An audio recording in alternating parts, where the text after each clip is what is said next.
What is up, guys? My name is BobaTalks and welcome to my Spider-Man Homecoming movie review. Now, this is my spoiler review, so if you haven't seen the movie yet, do not watch this video and come back and watch it after the movie. But just because I do slightly talk about, I don't go too in depth, but I do mention some things that you probably don't want to hear about until you have seen the movie. But anyway, guys, sit back and relax. I hope you enjoyed this movie review. Let me know what you think about Spider-Man Homecoming in the comments below. And apart from that, everybody, let's get to the movie review. First of all, this film was very good. Really good, in fact. I mean, at first, I was worried that I wouldn't enjoy it as much because of the amount of bloody trailers that Marvel pumped out about this film, which was ridiculous. Now, of course, I am partly to blame because of my curiosity for the film, as I did watch around 4 or so, but from then on out, I decided not to watch anymore to save some of the movie for the actual movie theater itself. But what still annoyed me on my subscription feed on YouTube is the fact that I saw so many freaking trailers uploaded for this film over and over again. I mean, sometimes I would go on YouTube the next day to find yet another trailer for Spider-Man Homecoming, ranging from the Advice trailer to the Suit trailer to a billion more. Anyway, before I keep going on about this, my point is that avoid trailers and, more importantly to Marvel, stop over-advertising your film to the point where it spoils what we have yet to see, or in this case, already have seen. So going in a bit not so hyped because of seeing quite a lot of what the film already had to offer from the trailers, compared to my friends who were very hyped as a result of deliberately not watching too many trailers. Soon, however, I had quickly forgot about my concerns as the film stole me away in the film of Spider-Man getting his new suit from Tony Stark, which he was allowed to keep for a while at least. Now, what I really liked about Spider-Man Homecoming and Tom Holland's Peter Parker in this film is that it was a lot more comic book accurate. I mean, here we have a Spider-Man who is a teenager, still in high school and learning the ropes of his powers, and is head over heels about working with the Avengers in Captain America Civil War. And for those of you who haven't seen Captain America Civil War, Homecoming does a very good and entertaining job of recapping the events of Peter's involvement with the infamous airport battle through a more or less vlog type video that Peter does from his perspective on a portrait old low quality budget camera. Peter is so desperate to work with Tony Stark again to the point where I kind of felt quite bad for him, as he kept getting the cold shoulder from Tony Stark and his right hand man Happy every time he texted them asking for whatever the next mission is, or in how in any way he could help. He just kept getting slammed down, and even though I'm not a massive fan of Iron Man, mainly because of his arrogant nature, I mean, I know he's meant to be like that, I understood it. In Tony Stark's eyes, Peter Parker is a 14-year-old kid with abilities that were very helpful in Captain America Civil War and will be again one day, but he's just a 14-year-old kid who has a ways to go in growing up, school, you name it, before ideally becoming an Avenger one day in Tony's eyes. I actually quite like what I saw with Peter and Tony. I mean, Tony still went through the effort of designing and making a remarkable suit for him with over I don't know what it was, 100 or 1,000 web shooter combinations, an inbuilt AI, and so much more. But the suit leaves the training wheels protocol on, which serves as a very interesting new take on Spider-Man's suit and the way it works. And Karen, the AI, was also very, very funny. This leads me on to the Stark internship, which was the film's funny introduction into our first look into Spider-Man's life. Or should I say, our first look at where the name The Friendly Neighborhood Spider-Man came from. I mean, since Peter got to keep this new insanely teched out suit, which I'll go into later, he was ditching school most days a few hours before it ended with the excuse of his Stark internship to get away with it. And this is where we saw the superhero alleyway changing scene, which is, pretty interestingly done because normally they just pop into the suit magically in most superhero films. But in this one, it was done not so cool as one would think.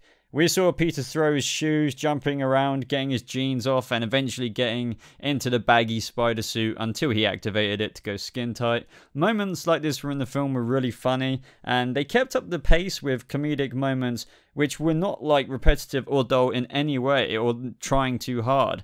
I mean, I've probably never heard the audience in a movie theatre laugh so loud at moments like this in the film. I heard a lot of people didn't like the casting for Flash in the film, who's the character in the comic books and previous films too, who was notorious for being a dick to Peter Parker and bullied him throughout high school. Now, I thought the actor who played him did a great job at playing a bit of a dick, and there was quite a few funny moments too. My favourite being when Peter wrecked Flash's father's car when he had to take it, and finally got a bit of revenge with that. Peter's best friend was a really, really well added character too, providing so many funny moments to the point where the audience cracked up in the cinema. And honestly, I can't understate that enough. I go to the cinema quite often and I don't hear that enough. Even in funny films, people just don't really seem to laugh that much. But because of Peter's best friend, they certainly did. He definitely was the man in the chair, and if you've seen the film already, you will know what I mean by that. And it's quite different from what we've seen before with Harry Osborn, but what they're trying to give off in these new Spider-Man films really is a new vibe I think, you know, lots of people will like, despite the changes that Peter hasn't quite got to in his life yet. For example, Harry Osborn, Gwen Stacy, Mary Jane, etc. I mean, these things aren't actually required for a Spider-Man film, and this film shows that. I mean, maybe we'll get to those points further on in Peter's life in college, where he first meets Harry Osborn and befriends him, for example. But as I said, this film shows that those things aren't required for a young Spider-Man film such as this. Now, his love interest in the film, Liz, was very interesting. I liked her as an overall character, and I liked the fact that they even displayed a love interest, because it really does show, in addition to the class skipping, how screwed up Peter's social life is because of him being Spider-Man. This is actually what made me feel for him quite a bit. After getting invited to Liz's party, he was going to use the spider suit to wow everyone there, mainly Liz, but was yet again called to duty as Spider-Man after seeing an explosion off in the distance. I mean, the whole film really was a display of how Peter's social life and high school life could be a lot more interesting if it wasn't for Spider-Man.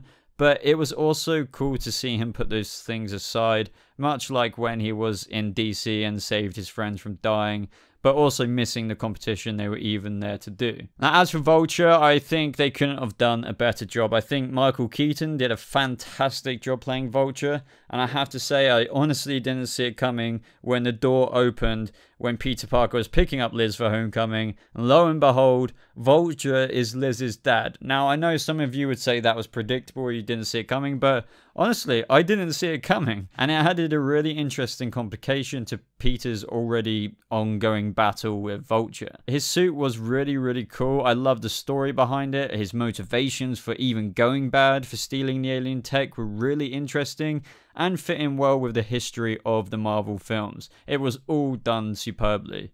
I liked how, in true Peter Parker fashion as well, he tried to save Vulture. And at this moment, I wasn't actually sure if he'd survive. But then again, it would be really weird for one of Peter's, like, I don't know, rogues gallery villains to be gone that early and not come back again. Now, as for the ending and the after credit scene, I wasn't sure how I felt about Vulture knowing Peter's identity. I mean, as soon as Peter saved him, I thought, but why would they paint it off as Peter being cool about him knowing he's Spider-Man? I mean, aren't they going to address this at all? And even though they didn't show or express any paranoia on Peter's behalf about his identity being known by, I don't know, like a villain of his, at least they showed Vulture in the after credits hiding it from the tease of the Scorpion character, who was asking Vulture that apparently he knew who Spider-Man is and where he was. Now, in the end, I accepted it, and maybe that was because of the fact that, Peter saved his life, so he owed him one. And I also heard that some people think that he's trying to protect his daughter, but that's not really a massive problem since they've now moved away. So I just decided to keep it as he owes Pete one, and they're just square now. And this doesn't mean that there won't be future battles one day. I also liked the MJ tease with the character Michelle, but it has apparently been said that she isn't Mary Jane Watson at all. She is just Michelle. I mean, she wouldn't have been called Michelle if she was going to be called Mary Jane Watson, but it was more of a nod in my eyes, and that those two, even her still being called MJ, could be a love interest for the next Tom Holland Spider-Man film. But overall, everyone, this film was, you know, really, really good. It lived up and beyond expectations, to be honest. And I don't normally do scoring, so I won't do that. But it was a very, very good movie. To be honest, when I first heard about Spider-Man getting another reboot, and, you know, ever since the collapse of The Amazing Spider-Man 2, because I was a really big fan of that, I wasn't so sure. I still know people who refuse to see it because, you know, Amazing Spider-Man 2 was great and they don't even want to bother with another reboot. But personally, I went into it with open eyes. Tom Holland did a great job. Vulture was freaking amazing. There wasn't really too many flaws, to be honest. I couldn't really think of many. It was just an enjoyable experience and I can't wait for more. I just hope that, you know, this Spider-Man can remain and, you know, connected properly in the Marvel Cinematic Universe. But guys, definitely go see this movie. It's a good movie. I'm sure you won't be disappointed. It's a younger Peter Parker. He's in high school. It's just the way it should be, you know. It's instead of, you know, going late 20s or mid 20s straight away, this movie was very good. And I'm not shitting on the Tobey Maguire films or Andrew Garfield at all. I loved those films, but I'm totally down for this Tom Holland Spider-Man. But anyway, guys, as I said at the very start of this video, let me know what you thought of this movie in the comments below. And for some reason, if you haven't seen this movie and you got this far in the video, maybe let me know what you're excited for about, you know, going to see the movie. Or if you're not going to see this movie, let me know why. But if you did get this far in this video, guys, I'd really appreciate it if you just hit that like button, as it really does show your support for the channel and just shows that you like the video. And if you are new to this channel, maybe even consider subscribing to stay more up to date with videos like this on DC and Marvel. But apart from that, everybody, I hope you have a lovely rest of your day. Thank you so much for watching this movie review, and I'll see you in the next video. Goodbye.